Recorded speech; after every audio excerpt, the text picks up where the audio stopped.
I'm Vin. I'm Sori. That's Booby. And Vita and Chip. This is a special bonus track, y'all. Yep. So you can, Herod, when he died, Yeah. he killed a whole bunch of people. Oh gosh. So that people would cry on the day of his death. That's sick. So this is kind of like that. This is Azul Farr, is one of the good friends of this channel. Yep. Our friends personally. And so it was her birthday a couple days ago, and so we've got a bonus song for y'all, so you guys can be happy. She didn't kill a bunch of people. Right. No, this is the opposite. We're doing Right. a bonus song so that you can be happy for that Azul was born. Right. Because we're happy Azul was born. Shout out to the big homie. So she's in a band called The Union. It's The Union Official. You should probably see it here somewhere. Go check her out. This song is also available for digital download, $1. Stop being a bum, okay? Stop being selfish. Right. Purchase the song. We haven't heard it yet. This is called This Is a War. No. Babylon. She's got an Instagram account, all that good jazz. We'll probably try to find it and put it in the description somewhere. But here we are. It was supposed to be a surprise because I had it in my head we're going to do this. I know. But there's no way to do it as a surprise without asking. Or were you just going to do a random I would have done a lot. I would have done some work around it because I'd have been like, oh, let me hear one of your songs or something like that. Oh, yeah. You know what I mean? Mm-hmm. Okay, so Carmen just saw that we uploaded The Cure. Yeah. Look. I love you guys! The Cure! You can't see it, can you? Okay. It's a HIPAA violation. Don't do that. Okay. Oh, no, it just says Carmen. Anyway. Okay. So, what was I thinking? So, I wanted to do this as a surprise, but we weren't able to. No. But I'm actually very, very excited to see this video. So, full screen it, babe. Okay, ready? Alright. We're going to full screen it. I have to start the song first. Oh, There's okay. an order to things. Alright. Just let me do my thing. Hopefully this video doesn't get blocked, by the way. Don't block us. I know. Yeah. Azul. She's like, I don't have any control over that. Okay, go.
This song reminds me of when we used to go clubbing Yeah.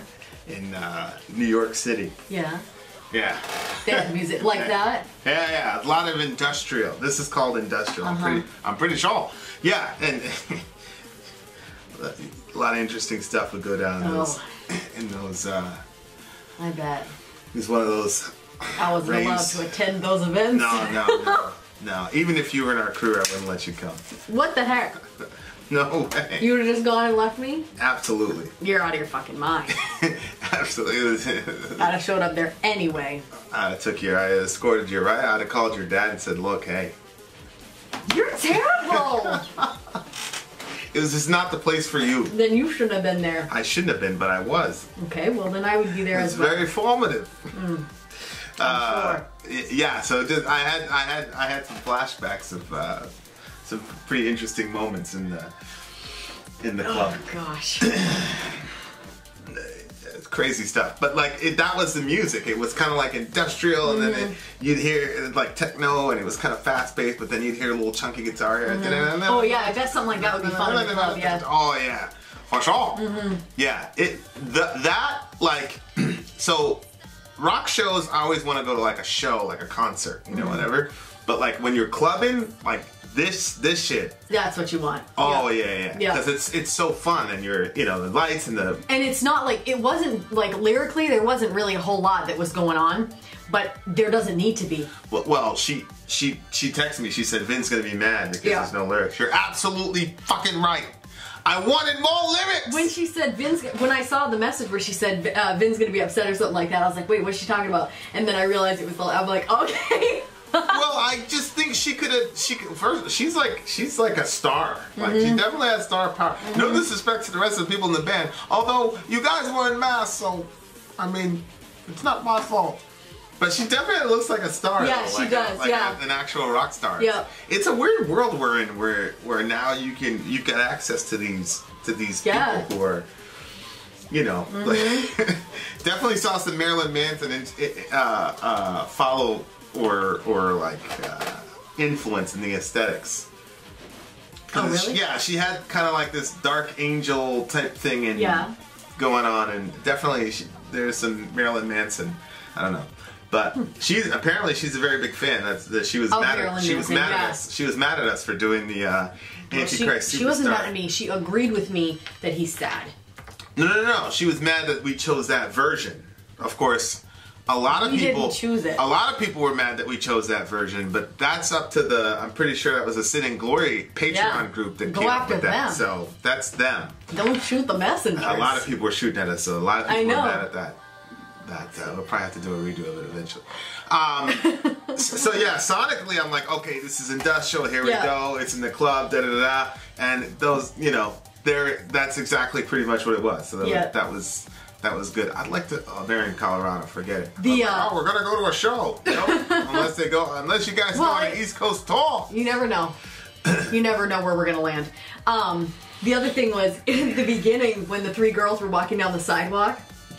It reminds, of course, my stories are bland compared to your clubbing stories, I'm sure. My Hidden Shadows. When I was a teenager, like we went to Express. It was still a thing back then. And so me and my best friend and my sister, Express, like the store. The store? Yeah, no, it wasn't. It has nothing to do with clubbing. Yeah. So we went to Express, and they had these we thought they were very badass shirts. Honestly, I still like the shirt. It was like this perfect, feel of it. Anyway, it had a huge X across the front, and then it said Express Jeans, small underneath. And so we went in. X and then jeans. Or Express Jeans? Yeah, Express Jeans was written underneath, but there was just a giant neon yellow X that was on it. So just right across the chest, there was an X. And so, honest to goodness, we didn't think anything of it. We just liked the shirt. Because had we thought of it, my sister would have never gone along with this. So all three of us buy these shirts. And we wear these shirts. We bought brand new jeans. And so we're all rocking our new outfits, walking through the mall. 3 X's going through the mall like that. The comments were through the roof. Really? Yes! I've never heard this story X? before. Oh my god. Babe, of course. It made it look like we were... And the thing is, I mean, back in the day, I think I could hold my own as far as what I looked like. And my girlfriend, well, my best friend, she was pretty hot too. Who was it, KP? KP. Was it K? No. J. Oh, shit. She wasn't. Okay, go ahead. She was. Okay. I didn't say anything. You just have all these picky high standards. Anyway, so she was. So the three so girls. Three of us are walking through the mall with these triple X's on, and you should have took a picture. As we Were you in the middle? It didn't matter. No, I didn't have a problem with it because I kind of like the attention, to be honest with you. And my I don't remember. I'm gonna have to ask my sister what she was thinking. And then I remember, like, when we got home and my dad was like, "What?" And we were like, "What, Dad? It's just Express jeans, you know?" Like, we're trying to talk to him like he's crazy for not liking it. But he didn't make us get rid of the shirts. But anyway, so when I saw the three girls going down the sidewalk and stuff with their matching outfits and stuff, I was like, man. And we always did stuff like this where we would, like, make different videos. Of course, they weren't as cool as yours, but we made all these videos and stuff. So it, like, just had that feel like three friends, like, doing things together and stuff like that. So I like that. And then you're right, with the sound of it, I couldn't picture, like, yeah, because it kind of had like a, well, I thought there was like something, it's kind of weird, but I thought it's like something New Yorky about it, like the way that some of the lyrics were coming out kind of had like a rap-ish sort of sound to it, like, you know which part I'm talking about? She's got her own vocal style or whatever is there. And I'm like, there should be some cool air blowing in this room over listening to this, and then when you said the club thing, I'm like, you're right, that would be the perfect. So this is, the lyrics are very interesting. How thou art fallen from heaven, O shining star, son of the dawn, cut to the ground, he who the nations unbound. Mm-hmm. This is a war where the chosen ones, the believers. This is a war where the broken ones, the Gentiles. Babylon, Babylon, Babylon, false Messiah. Do you know anything about her religiously? Well, I've had. Okay, so I'm looking at the thing. There's a song called "Burn in Hell." Yeah. Okay. Hmm? Oh, look, there's one called Antichrist Superstar. Well, they did the cover. Yeah, I remember that. Yeah. Yeah, I listened to that one. I just think a lot of these folks are like it's obvious you have to know your Bible to be able to use this terminology. Well, that's what I'm saying. Yeah. Even the term the Gentiles, which is an interesting terminology. Mm-hmm. Which I don't know how she's using the term Gentile here other than to probably say an outsider. Mm-hmm. You know what I mean? Because a Gentile would be an outsider to the Jewish people. Mm-hmm. It'd be like somebody that you would use as a cast-off. So this would be a fun youth group song. What? What do you mean what? False Messiah? No, because it's saying, "How art thou fallen from heaven, O shining star, O son of the dawn." They're talking about Satan. Yeah, Lucifer. And then it says, "This is a war. We're the chosen ones, the believers." Like, it sounds like we're coming against that. Oh, I took it as we're on his side and we're going up against the false Messiah. Oh no! Really?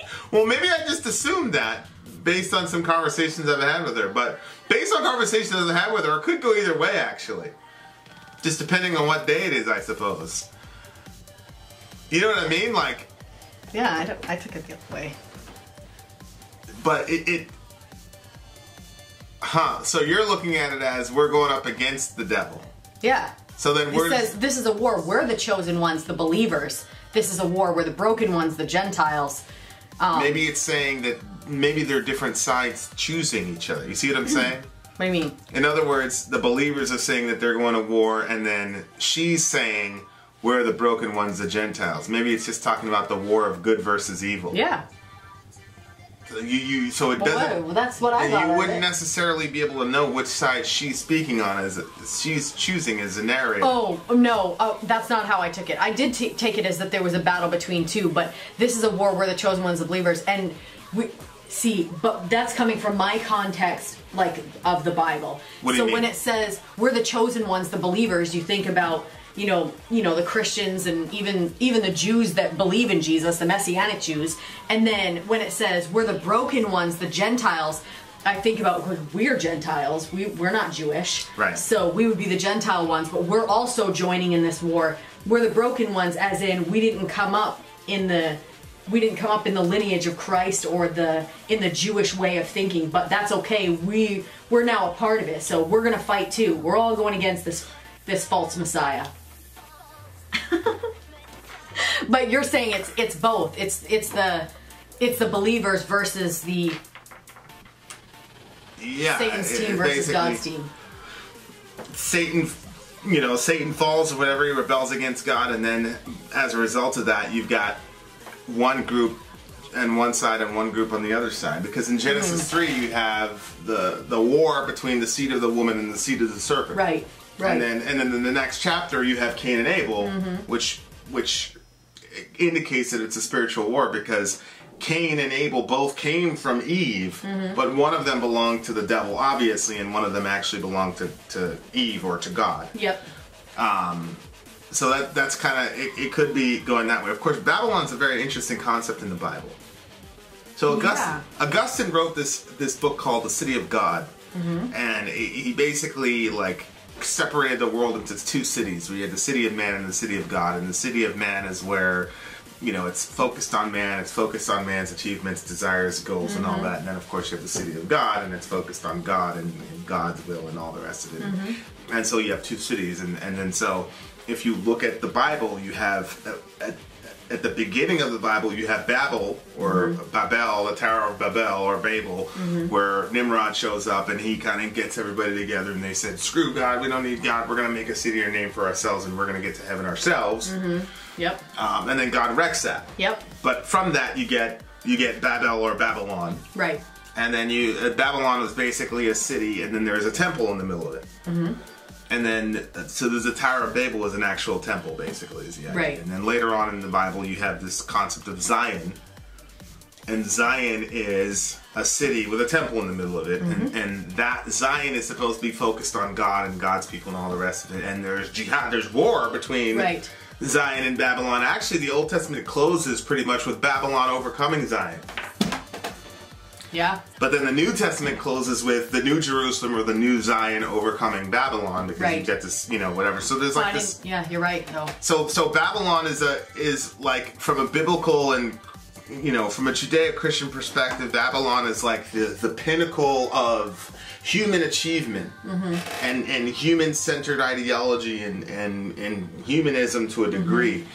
And that's contrasted with the city of God, which is the pinnacle of, this is what a society gets created or looks like when you're focused on God and you put God in the center and all the rest of it. And so you get Zion and then you get Babylon. But each of them have a figure that comes out that then becomes their Messiah. So in Babel you had Nimrod, and he was basically, and there's a whole religion that gets actually older dated religion than Mosaic religion, actually. Of Babylonian kind of Nimrod worship, false Messiah that comes out that is a figurehead of that city. And then of course you have Jesus that comes out of Zion who then becomes the figurehead of that city. And so you have, it's very interesting. I don't know how much you knew, but there's this concept of federal headship in the Bible, which is one person stands as a representative for a whole group of people. Right.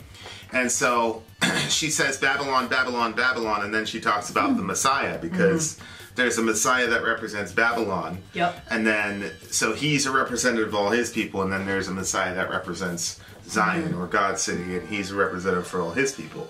So then you have this war, but then the Messiah, the job of the Messiah is to lead the army and win. Yep. And so, I don't know why she ends up with false Messiah, though. This is very, very interesting. Which, of course, it's the glory of the artist to leave things to the interpretation of the audience. The audience. But if I assume that she's taking the side of the devil, it would be because it's the assumption that she's that they're outcasts. Yeah, which her outfit with the wings and stuff like that kind of looked like. Right. Yeah. Right, that she's like a cast out angel. That's why I just assumed that she just took the yeah, you're probably right. Yeah. Right. And which goes to a lot, which is a common theme with a lot of folks, where it's kind of like God is but it's kind of also this idea that I remember when I was really, really dark, when I was going through my dark time with God or whatever, I had this kind of like affinity for the devil, because I was like, okay, you know, he's kind of like me, you know, just broke a couple of rules, and then he got kicked out of the house. And of course, now I have a different understanding of yeah. It was like, oh, he tripped up, he screwed up, and then God was like, get out of here, fiend. Instead of saying this dude's like extremely malevolent and wouldn't want to be there. Right. If he could. Right. If there was offer for reconciliation, he wouldn't want it. Because he's got a desire to rule and reign over everybody. And so that, but I can understand the concept of looking at the devil as like the ultimate reject, and then aligning yourself with him and feeling like a fallen angel, or feeling like someone who's cast out. And I think right there where it says the broken ones and then the Gentiles, like kind of goes with that. You know, because I think the term chosen one there is used ironically to some degree. She said, you're right, I am pissed at you for not putting more lyrics in this. What's wrong with you? There's a whole bunch of more things you could have said. It's a 5-minute song, Azul. Was it 5? Yeah. Yep. It's like 5 minutes, 20 seconds, I think. But, so she's right about that. But, yeah, it's 5 minutes, 20 seconds. But at the same time, there is a lot that was said in very little, because there's a lot of ways you can go with that, depending on how much you know about these concepts. Right. Right. You just made a 30-minute review out of it, so yeah. She's a rock star, though. There's some people are like, well, yeah, that's nice, sure, not bad. Yeah. And there's some people it's like, okay, I can see this person on TV. Yeah. There's another weird thing, like, I don't know, she probably shot this with her own camera or something.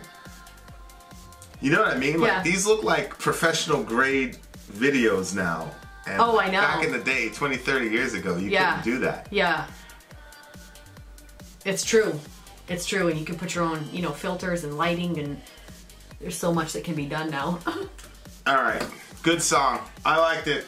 What do you think? We haven't listened to a lot of industrial. No. 9 Inch Nails. Yeah. 9 Inch Nails is industrial, but I think this band is actually more industrial than we're like closer to what traditional industrial should be than 9 Inch Nails. I don't know. This is an 8.5 for me. I really, really like this song. Reminded me of The Club, but I'm deducting points, Azul, because lyrically it's too thin. Right. I needed more. I was going with an 8. I thought the same thing lyrically. They needed more. More. Well, I'd like to see her develop her thought, because I want to know like more about what she was thinking when she was writing. But of course, that's the prerogative of the artist. Yep. You know, that's up to her. So, yeah, good for you. Alright, so check out her stuff. Check out her stuff, theunionproject.bandcamp.com. We'll probably eventually, she's very busy, we're very busy. We'll probably be able to sit down and have an interview with her eventually. But yeah, good song. Happy birthday. Write more lyrics. Vin out. Sori out. Gone.